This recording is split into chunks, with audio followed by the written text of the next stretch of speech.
अब हम बात करते हैं मुलायम परिवार की बहू अपर्णा यादव की। अपर्णा यादव साल 2022 विधानसभा चुनाव से पहले समाजवादी पार्टी छोड़कर बीजेपी में शामिल हो गई थी। अब योगी सरकार ने मुलायम सिंह यादव की बहू अपर्णा यादव को पहली बार कोई बड़ी जिम्मेदारी दी। उनको उत्तर प्रदेश महिला आयोग का उपाध्यक्ष बनाया गया है और नई जिम्मेदारी मिलने के बाद अपर्णा यादव अपने चाचा ससुर शिवपाल यादव का आशीर्वाद लेने पहुंची। उनकी मुलाकात की तस्वीर सोशल मीडिया पर वायरल हो गई। अपर्णा यादव इसमें शिवपाल और उनकी पत्नी के पैर छूती हुई नजर आई हैं, लेकिन अपर्णा यादव और शिवपाल यादव की इस मुलाकात के राजनीतिक गलियारों में चर्चा अलग तरीके से हो रही है। कहा यह जा रहा है कि अपर्णा बीजेपी से नाराज हैं। शिवपाल यादव के जरिए ये एक बार फिर सपा के संपर्क में है। दावा तो यह भी है कि अपर्णा उपाध्यक्ष पद की जिम्मेदारी संभालने के लिए तैयार नहीं है। दरअसल लोकसभा चुनाव से पहले भी अपर्णा शिवपाल यादव से मुलाकात करने पहुंची थी और तब शिवपाल ने कहा था कि अपर्णा यादव का बीजेपी में अपमान हो रहा है। इतने समय से जुड़े रहने के बावजूद उनको कहीं से भी टिकट पार्टी ने नहीं दिया। तब भी यह चर्चा थी कि विधानसभा चुनाव से पहले अपर्णा ने सपा छोड़कर बीजेपी ज्वाइन इसीलिए की कि लखनऊ की कैंट विधानसभा सीट से टिकट दिया जा सकता था, पर ऐसा हुआ नहीं। सूत्र यह भी बताते हैं कि उन्होंने अब घर वापसी के लिए चाचा शिवपाल से बात की है। 3 सितंबर को उन्हें महिला आयोग में योगी सरकार में उपाध्यक्ष के पद पर नियुक्त कर दिया गया था। अब दावा यह है कि अपर्णा इस फैसले से खुश नहीं है। योगी सरकार में मंत्री बेबी रानी मौर्य ने अपर्णा से बात भी की है।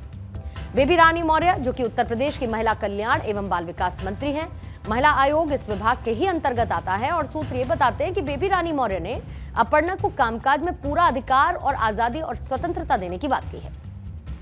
दूसरी तरफ बेबी रानी मौर्य की बातचीत के बावजूद अपर्णा यादव पद संभालने के लिए तैयार नहीं।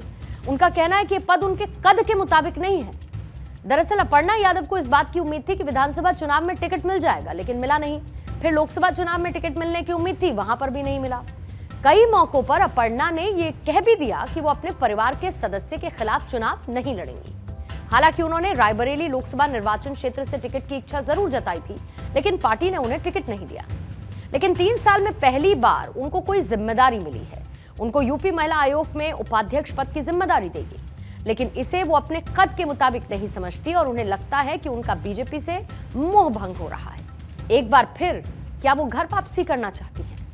लेकिन उससे पहले अपर्णा यादव आला कमान से मिलकर अपना पक्ष रखना चाहती हैं और इसीलिए शिवपाल यादव से मिलने पहुंची, ताकि पार्टी को दूसरे तरीके से ही सही लेकिन अपनी नाराजगी दिखा सके।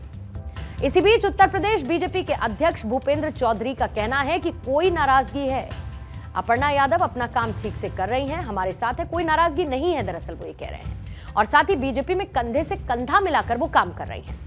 अपर्णा अगले सोमवार को राज्य महिला आयोग में उपाध्यक्ष का पदभार भी ग्रहण कर लेंगी।